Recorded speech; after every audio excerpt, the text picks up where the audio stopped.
Hello everyone, how are you? I hope you are all well. In today's video, you are going to be discuss preprocessor. In the last class, we have discussed about structure programming. तो last class में हम लोगों ने structure programming के बारे में discuss किया था। आज के इस वीडियो के अंदर हम लोग प्री प्रोसेसर के बारे में डिस्कस करेंगे। ये हमारा लास्ट टॉपिक है फर्स्ट लेसन का एंड हम लोग फिर सेकेंड लेसन में प्रेस कर जाएंगे। ठीक है, तो जितने भी लोग नए आते हैं चैनल को सब्सक्राइब कर लेना, वीडियो को लाइक कर लेना, ज़्यादा से ज़्यादा अपने फ्रेंड को शेयर करो।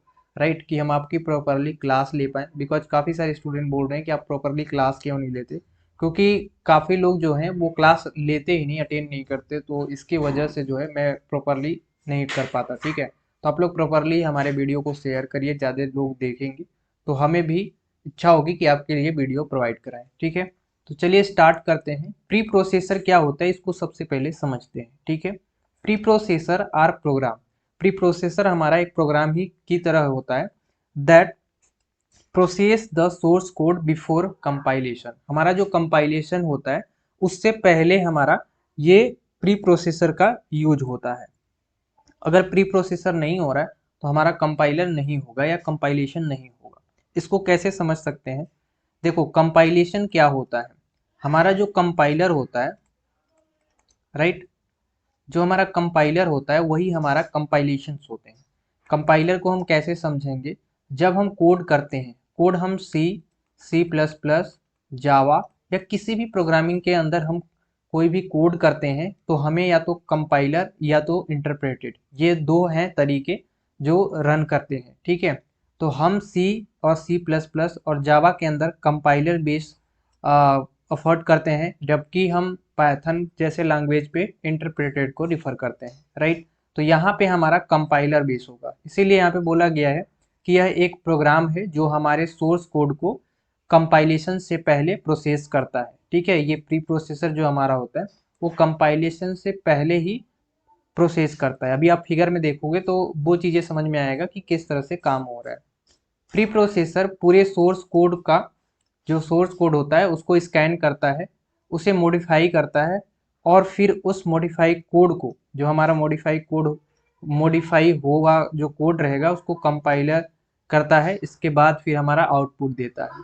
अब ये कैसे हुआ इसको थोड़ा सा हम लोग फिगर के द्वारा समझते हैं। राइट, सबसे पहले हमारा यहाँ पे क्या हो रहा है कि हम प्री प्रोसेसर के अंदर सबसे पहले हमारा जो भी सोर्स कोड है उसको स्कैन कर रहे हैं। राइट, इस फिगर को देखेंगे इसके बाद हमें काफ़ी अच्छे से समझ में आएगा।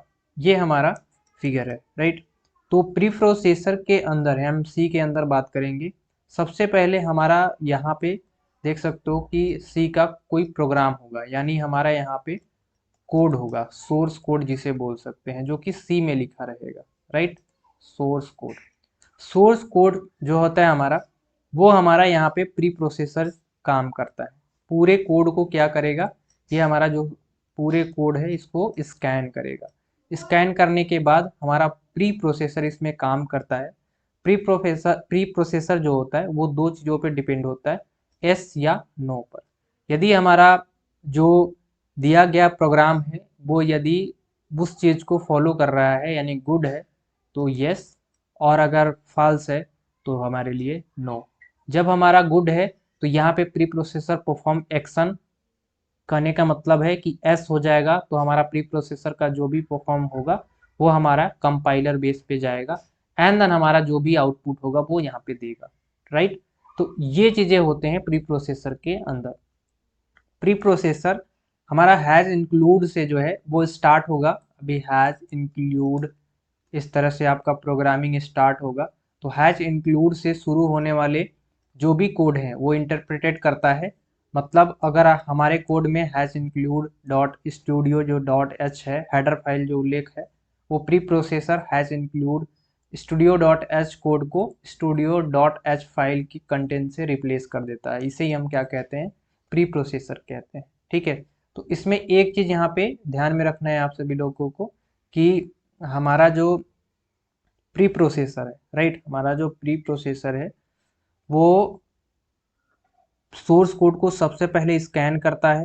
राइट, स्कैन करने के बाद हमारा क्या करता है, उसे वो मॉडिफाई करता है। मॉडिफाई करता है, जब उसे मॉडिफाई कर लेता है इसके बाद वो कंपाइलर के पास भेजता है।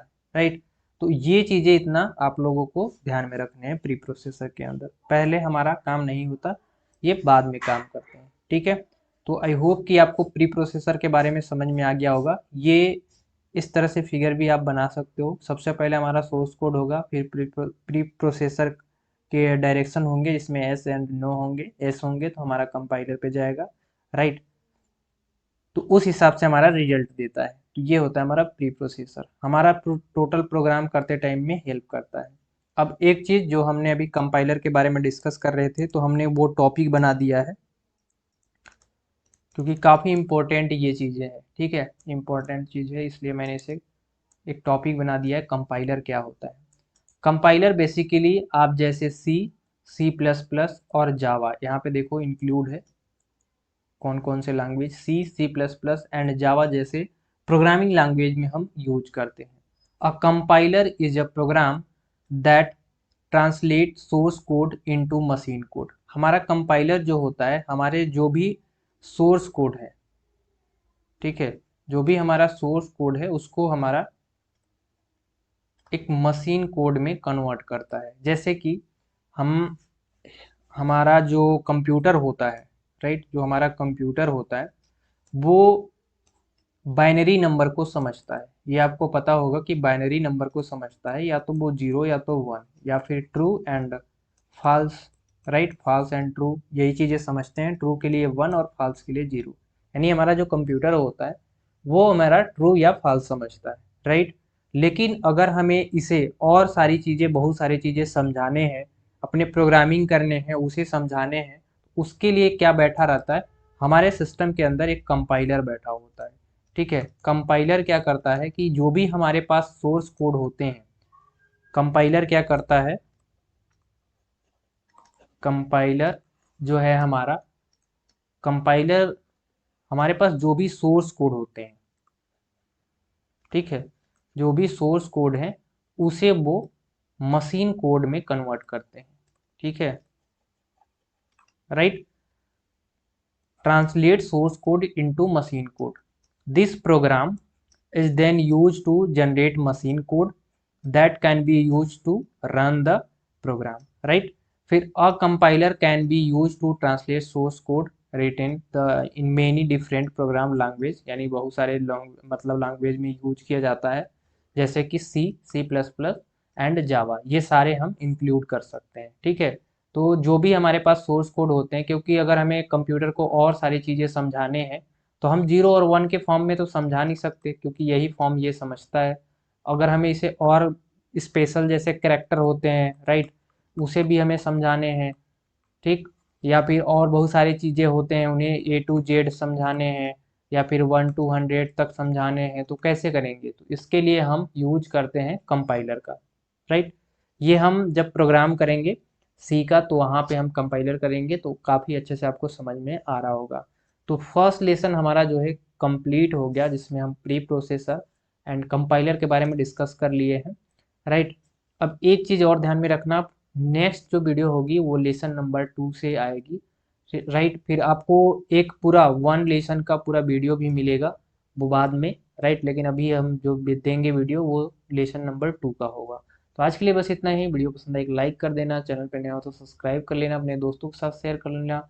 मिलेंगे नेक्स्ट वीडियो में, तब तक के लिए जय हिंद।